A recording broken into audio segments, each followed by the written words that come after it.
محترم ورور پوښتنه کړې ده، وایي که چیرې یو مورید یا یو خلیفه د خپل پیر مبارک سره په دې خاطر محبت کوي چې دی د الله جل جلاله دوست دی او دغه پیر د ده ذریعه ده د فیض حاصلېدلو، چې د ده په سبب ما ته فیض رسېږي او د ده په سبب زه لوړو درجو ته یا مقامو ته رسېږم، الله پاک مې رسوي. دا نیت وایي څنګه دی، جایز دی که ناجایز دی؟ محترمه وروره، یو خو دغه مریدي چې سړی کوي دا داسې ده لکه یو سړی چې پر یو استاد باندې سبقان شروع کړي، کتابونه پر شروع کړي، درسونه پر شروع کړي.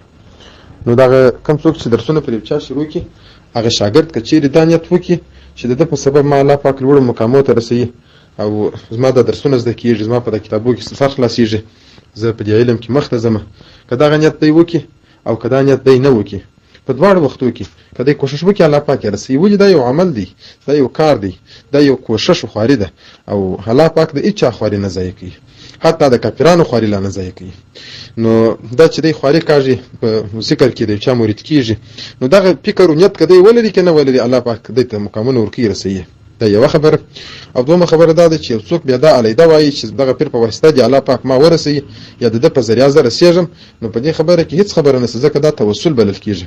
یعنې خدای وایي زما د پیر په برکت الله پاک ما لوړو مقامو ته ورسوي، داسې د دعا په شکل وایي. او یا د هغه نیت چې رسوي مې نیت خو بیخي پروا نه کوي، ولې هغه مخکې موږ وویل. او دغه دعا کوو چې دا به توسل بولي، توسل هم په اسلام کې روا دی، هېڅ پروا نه کوي.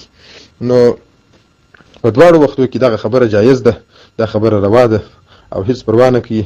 سړی به پیر مبارک ته دغه پروا خو هلته پرېږدي، دغه عقیده به ورته ساتي چې زما استاد و زما پیر ما الله پاک د ده په ذریعه باندې لوړو مقامو ته رسوي، لوړو درجو ته مې رسوي، او ما ته به الله پاک د ده په برکت باندې هر څه راکوي.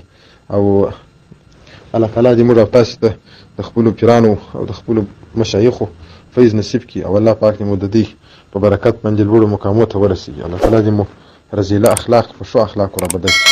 السلام علیکم ورحمة الله وبرکاته.